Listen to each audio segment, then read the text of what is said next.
Greetings and salutations, this is Emperor Vespasian and his trusty sidekick. Hello.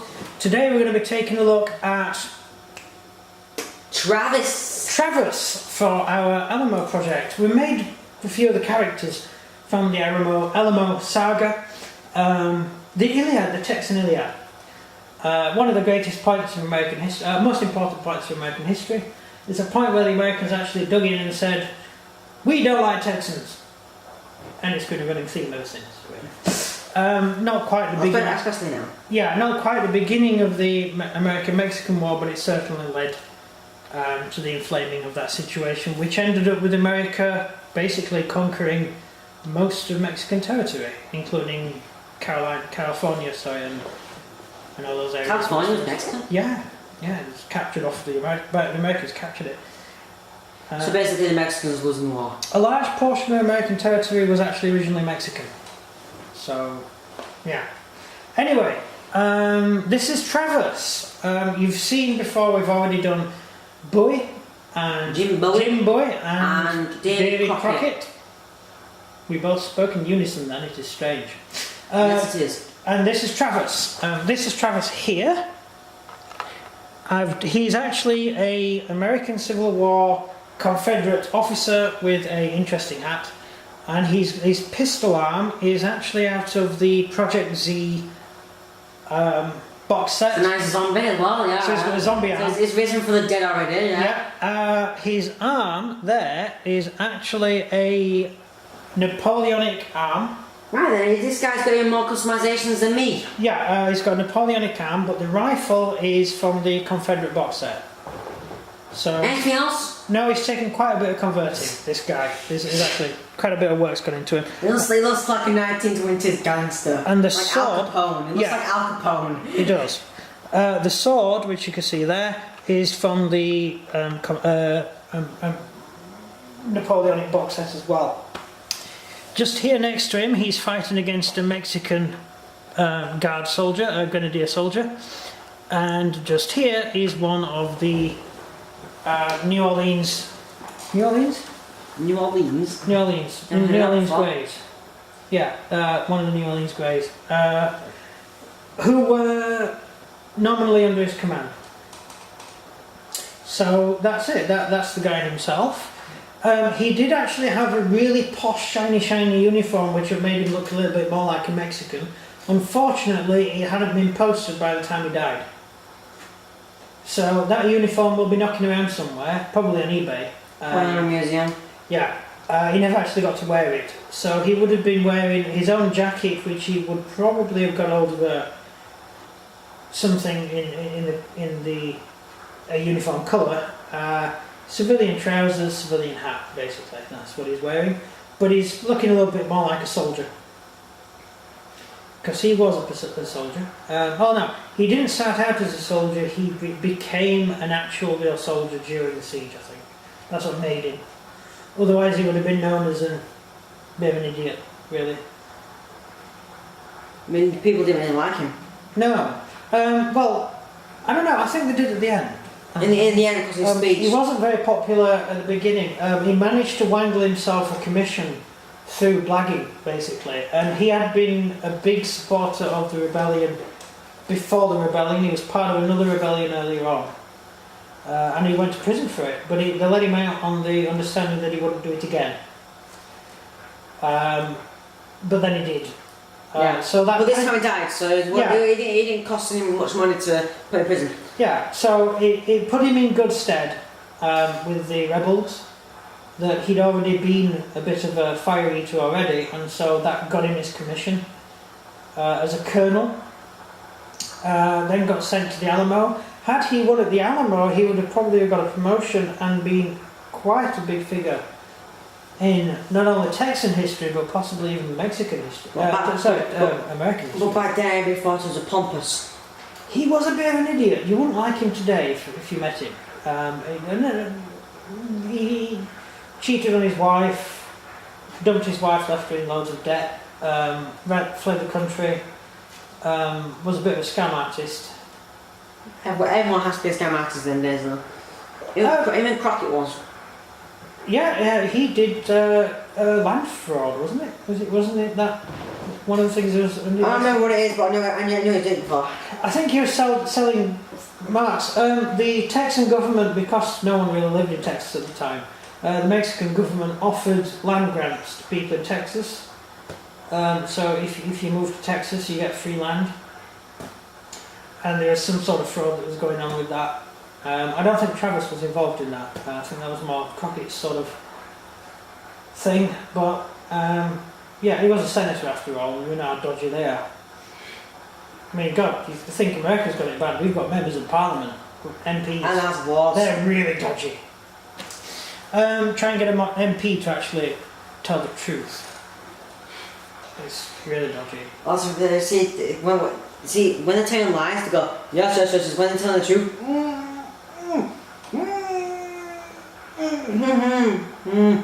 These are the same people who are voting whether or not we should have Brexit after a referendum, which is a democratic vote, where the people voted to have Brexit. Yeah, I know. That it was a vote, but the might not do it. Yeah, so the people who they represent voted to leave the European Union and no longer have our laws made in the European Union. Well, we know we're going to leave the EU regardless now. Yeah, otherwise we'll have a civil war. Yeah. And then we just put all the MPs up against the wall and shoot them and then have a new government. We'll be fine. What's the government like? Probably have lots of flags that aren't red. Because I don't think the left... Yes, we've got one problem here though. We can only really have Conservatives now, because there's no party that can take it. Yeah, well, who'd vote Labour? I mean, UKIP served its purpose, because Nigel Farage his entire life has wanted to make England leave the EU. Now he's done it, he's chilling. Yeah. With Donald Trump. Yeah. And so UKIP's basically over now. And then you have Conservative, which is the only really standing party now. Well, we have the next 20 years of Conservative governments, one after another. We're not going to see Labour for another 20 years until they've finally got rid of all the lefties. Eventually, Corbyn and his cronies will all die off. Well, no, because Corbyn's like he's even had a vote against him and he won. Yeah, because he's got the popular vote within the party who are all a bunch of commies. So, I'd rather not have a communist government. I've seen what it's done to our schools.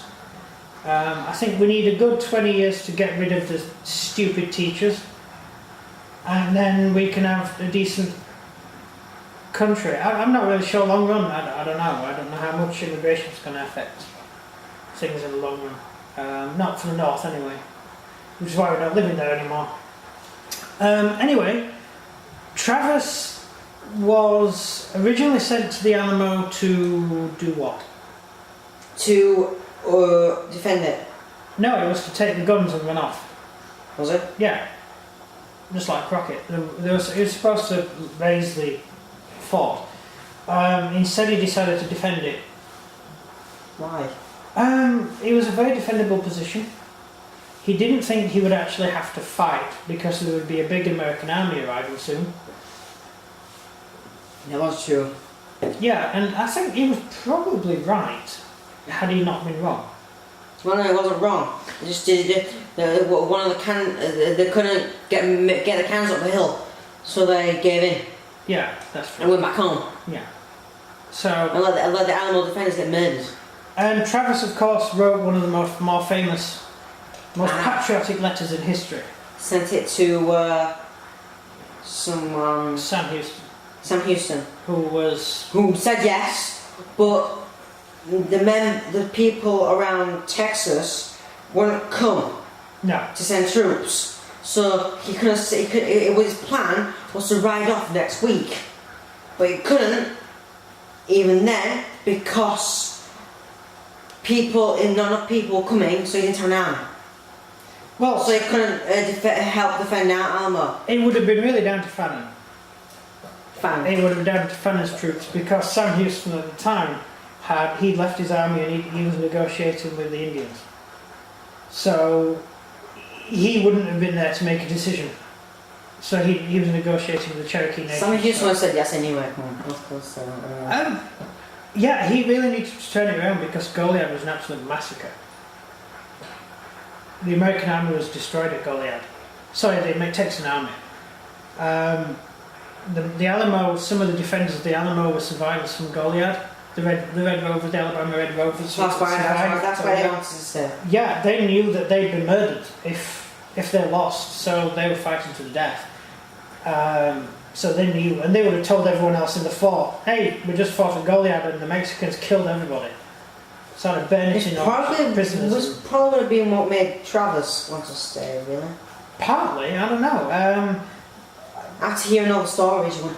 I think after the cavalry arrived, there were 30 odd cavalry under.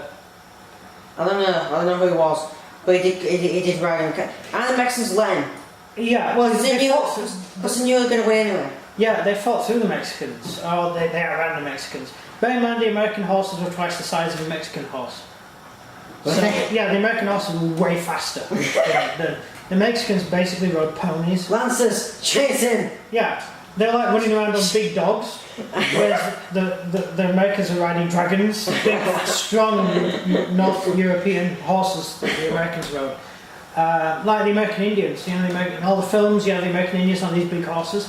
No, the American Indian horses were ponies. The sort of horses rode by the Americans were huge, much faster animals, which is why they could carry so much equipment, because they were really big horses. Whereas the Indian horses were small horses. But they were more durable, they could run a longer distance than the American horses. Interesting. Yeah, it's a thing. Why did they just buy bigger horses? Who from? The enemy. Yeah, that you kind of proved your point. England? Well, England, yeah, Canada? We didn't really have that many horses because most of our horses were already used. They were in employment. Same thing, in employment. Horses were massively used for transportation. Germany. Horses were massively used for transportation. Not a lot of spare Spain. stock to sell. Not a lot of spare stock to sell. Belgium. Belgium. They would have used French horses, wouldn't they? Denmark. No one cares about Denmark. It's a small country. No one even knows where Japan. it is. That would be really hard. I'm trying to name all the closest countries. Japanese horses are particularly sturdy. Brazil. Oh yeah, you had a lot of horses down there. So a fair amount of horses are down there. You'd have to get past they the would have been the Mexicans. same size horses as. Yeah, but you would have to get past the Mexicans to deliver. It would have been. But most of the horses that the Indians rode and the Mexicans rode were left over from the Spanish. So they were pack horses, not the big horses used by the English that brought the original horses over to America from the north. So the British had really big horses, shy horses. We have them here. They're huge things. They're enormous things. As pets. Yeah. They have them as pets here. Yeah. How can you have a horse as a pet when one day you're going to forfeit and you're going to crush it and it's going to crush you? Oh, my mother's neighbour's got a horsey pony thing. Look, we all know it's going to happen soon. Yeah. So there's going to be an instant where someone goes, "I'm riding a horse," falls off, and the horse stands on him. Or him. Yeah, that's silly.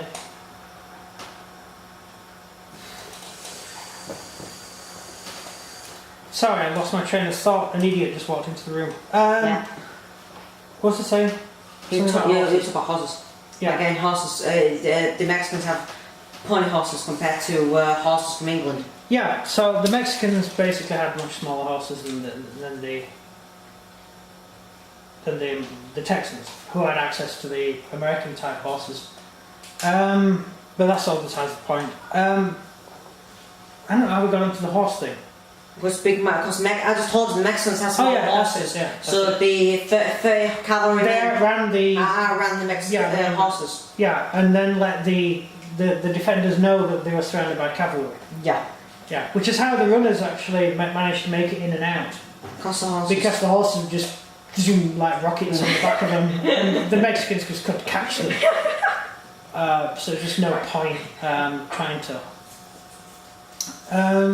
Yeah, so that's a slight interest. It's weird though how Travis died on the wall when the wall is really high, and when he got killed, it was right on the forehead. Shot in the head, yeah. Yeah. It's very, very, very strange. Depends which version. He died 2 ways. As with everything with the Alamo, it's a bit like the Bible. 4 versions. Crockett, he died 3 ways. Yeah. Jimbo, he died 3 ways. Yeah. He died 3 ways. 2 ways. One way he was shot in the head and just died. Which is more first one to die. First one of the heroes to die. And the other one was he was shot, managed to run a Mexican through with a sword, then died. Which, that could be true, because he could have been lunging at someone, then he got shot in the head, and stabbed him when from Paris thrusting him. Well, given that he was on the North Wall, as you say, was particularly high. The Mexicans needed ladders to get up the wall. I would assume that sorry, that threw me off as well. I would assume that he would have been sort of stabbing people climbing up the ladders. So he may have been quite exposed while having to lean out over the parapet. And then finally got shot. So getting shot would have been a lot easier for him to have been shot, especially in the head or somewhere like that. So he could have fallen off and taken someone with him, because he would have been leaning over to stab down at the... He could have taken the whole ladder down, really. Yeah, he could have done. And if you had... Yeah, I know what I'd do when someone gets the ladder up. What? Just push it off. Well, ladders are great because you know the guy's coming up just there, so you can stand there with an axe and just hit him. No, like just push it off. Or drop a brick on him. No, just push it off. Just push the ladder and he goes there, ploof. No one will get up. That's true. That's true. But instead, they try to fight on the ladders. Bear in mind, every time you put your head over the top, just like Travis found out, there's people shooting at your head. No, all you're exposing is your hand. Well, you've got to look down to find out where the ladder is. No, you can't, because and it's pitch black. Because the ladder's normally go away to the top. And there's muzzle flashes and smoke everywhere. Exactly, muzzle flashes so you can see it. Yeah, I'm glad I wasn't there, put it that way. I wouldn't be hanging over the edge of the wall. It's like a strategy game. I'll be the observer, watching it from above. From the top, yeah. yeah. Ordering people what to do, because I'm not the one actually doing it. Yeah, I get you thinking, yeah. I think Travis would have done it anyway, Travis. I should guess that's probably what he was doing. The North Wall was the weakest wall, because there was no in-depth defence there. And it was a straight run up to the wall, so there's no ditch in front of the wall or anything. So the Mexicans could get up to the wall quite easily. And they did. They got right up to the wall before the Texans knew that they were coming. So they had very little time to actually react to it. Which is why Santa Anna attacked at night. Oh, right. Well, because for starters, the Texans weren't even doing the job. Even the people doing the night shift weren't even doing the job. They're completely asleep. Yeah. So by the time the battle started, Mexicans were right at the wall already. Yeah. So the person who announced what was going on was Crockett. Yeah. Because he was only one away because he was playing the violin. Oh, one of the pickets? No, he wasn't playing the violin. Oh, he had been playing the violin. He did have a violin. They were violins. So, yeah. Anyway, that's the end of this discussion. Next, I'm not sure what next will be. We'll get on to you and let you know. Thank you very much for watching. This has been Travis. A video about Travis, not Travis. So if you enjoyed this video, please like and subscribe. And comment down below what you like about Travis himself. That's everything from me. And everything from him. Goodbye.